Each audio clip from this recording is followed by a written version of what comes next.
तर सर्वांना महाशिवरात्रीच्या खूप खूप शुभेच्छा। आणि उद्याच आहे महाशिवरात्री आणि अर्चनाला गुरुवारी तर शाबू वगैरे भिजायला घातलेला, त्यामुळे तिने काही खाल्ला नव्हता। म्हटलं तुमच्याशी तेवढी छोटीशी रेसिपी आज शेअर करावी। तर सगळ्यात अगोदर आपल्याला मिरची आणि जिरं मिक्सरला बारीक करून घ्यायचं आहे। थोडासा शाबू घेतलाय, 2 उकडलेले बटाटे घेतलेत, 1 वाटी शेंगदाण्याचं कूट घेतलेलं आहे आणि सगळं मिक्स करून जसं की आपण शाबू वडे वगैरे बनवतो ना, तर तसंच सेम पीठ तयार करायचंय। दोन्ही बटाटे इथं मी चांगलं खिसून घेतलेले आणि जो काही शाबू शिल्लक होता ना, तो थोडासा हाताने मॅश करून घ्यायचा आहे। जसं की आपण खिचडीला शाबू भिजवतो ना, तर तसाच भिजवलेला आहे। आणि त्याच्यामध्ये जे काही जिरं आणि मिरचीची जी काही पेस्ट करून घेतली होती ना, तर त्याच्यामध्ये घालायचं आहे शेंगदाण्याचं कूट घालायचं आहे, मीठ घालायचं आहे आणि बस एवढंच घालायचं आहे। आपल्याला जास्त काही घालायचं नाही त्याच्यामध्ये। तर थोडासा तेलाचा हात घेऊन आहे ना, हा चांगला गोळा तयार करून घेतला, एकदम छान झालेला आहे। इकडे कढईसुद्धा गरम करायला ठेवली आहे, तेलसुद्धा गरम करायला ठेवलेलं आहे आणि मम्मीने इथं छानपैकी केळीचं पान आणलेलं, केळीच्या पानावरती छानपैकी रोल बनवणार आहे आज मी।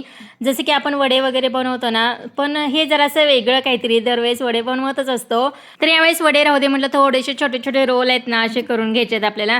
जसं की आपण फिंगर चिप्स वगैरे असतं ना, तर तशा प्रकारे छोटे छोटे असे रोल्स तयार करून घ्यायचे आहेत। पदार्थ तोच असतो, रेसिपी तीच असते, पण थोडंसं वेगळं काहीतरी केलं की त्याची टेस्ट सुद्धा वेगळीच असते बघा। आणि जसं की आपण वडे वगैरे करतो शाबू वडे, पण तशाच प्रकारे सेम आपल्याला इथं रोल बनवून घ्यायचे आहेत, पण टेस्टला वेगवेगळं लागणार। तुम्ही नक्कीच ट्राय करा उद्या।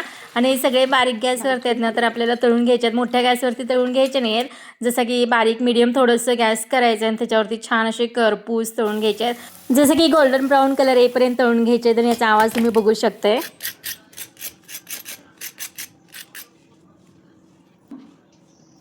जे काही आपण शाबूचे हे रोल्स बनवलेत ना, तर एकदम छान होतात, क्रिस्पी होतात, तेलकट तरी अजिबातच होत नाही। हे तुम्ही दही बरोबर वगैरे खाऊ शकता। म्हटलं आता केलंच आहे, थोडंसं देवाला नैवेद्य वगैरे दाखवावं, तर दहीमध्ये मी थोडंसं लाल तिखट घातले, तर खूप छान लागतं टेस्टला आणि छान अशी डिश तयार झाली आहे। आता दुसरी जी काही आपण दुसरं करणार आहे, तर थालीपीठ करणार आहे याचं, जे की कुणाला वडे खाऊ वाटत नाहीत किंवा तेलकट असतात, असं जरी कुणाला खायला आवडत नसेल ना, तर त्यांनी तर जे काही आपण धपाटे करतो ना, तर तशापैकीच करून घ्यायचं, थापून घ्यायचं, अगदी पातळ असं हे थापून घ्यायचं आहे। केळीच्या पानावर थापून घेऊ शकता किंवा तुमच्याकडे कॉटनचं कापड असेल ना, तर त्याच्यावरती सुद्धा हे थापून घेऊ शकता।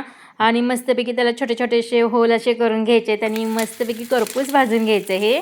आता शाबूचा कोणताही पदार्थ असेल ना, तर तो त्याचे गुण दाखवतोच आणि थोड्या वेळाने अर्धा पाऊण तासाने ना, तर ते मऊ पडतं। पण इथं भाजताना जरा करपूस भाजलं ना, आणि जेव्हा आपल्याला खायचं आहे त्याच्या अगोदरच एक 5-10 मिनटं करायला घेतलं, तर हे तुम्ही क्रिस्पी क्रिस्पी असं खाऊ शकता। थालीपीठ असू दे किंवा जे काही वडे असू देत किंवा हे रोल्स वगैरे असू देत, एकदम छान लागतात। करायच्या अगोदर फक्त 10 मिनटं खायला वगैरे घ्यायचं, अजिबात मऊ पडत नाही। आणि मस्तपैकी तर उपवासाच्या 2 रेसिपी आपल्या तयार झालेल्या आहेत। आणि ही रेसिपी तुम्हाला कशी वाटली आणि नक्कीच उद्या ट्राय करा। भेटूया नेक्स्ट व्हिडिओमध्ये, तोपर्यंत bye bye, thank you for watching.